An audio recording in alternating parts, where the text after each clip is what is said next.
अकबर बीरबल की कहानी जोरू का गुलाम स्टोरी इन हिंदी। एक बार की बात है, राजा अकबर व बीरबल दरबार में बैठे कुछ अहम मामलों पर चर्चा कर रहे थे। तभी बीरबल ने अकबर से कहा, मुझे लगता है कि ज्यादातर पुरुष जोरू के गुलाम होते हैं और अपनी पत्नियों से डर कर रहते हैं। बीरबल की यह बात राजा को बिल्कुल भी पसंद न आई। उन्होंने इस बात का विरोध किया। इस पर बीरबल भी अपनी बात मनवाने पर अड़ गए।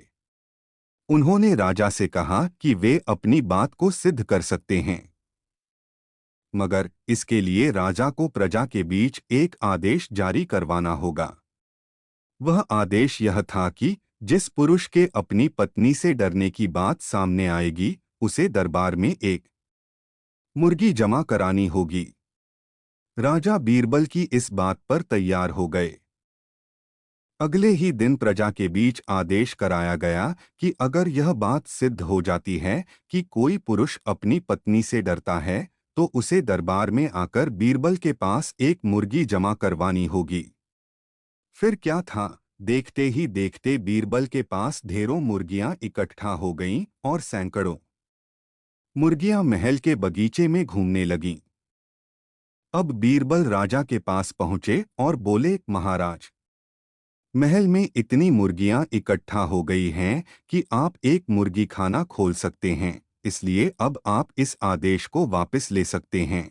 मगर महाराज ने इस बात को गंभीरता से नहीं लिया और महल में मुर्गियों की संख्या धीरे धीरे और भी ज्यादा बढ़ने लगी।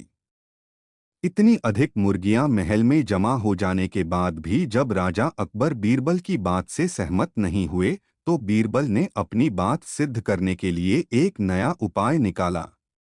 एक दिन बीरबल राजा के पास गए और बोले, महाराज, मैंने सुना है कि पड़ोस के राज्य में एक बहुत की खूबसूरत राजकुमारी रहती है। अगर आप चाहें तो क्या मैं आपका रिश्ता वहां पक्का कर आऊं?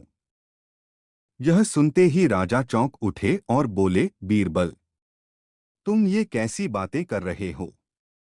महल में पहले से ही दो महारानियां मौजूद हैं। अगर उन्हें इस बात की भनक भी लगी तो मेरी खैर नहीं होगी। यह सुनकर बीरबल ने तपाक से जवाब दिया, चलिए महाराज, फिर तो आप भी मेरे पास दो मुर्गियां जमा करा ही दीजिए। राजा बीरबल का ऐसा जवाब सुनकर शर्मा गए और उन्होंने अपना आदेश उसी वक्त वापस ले लिया।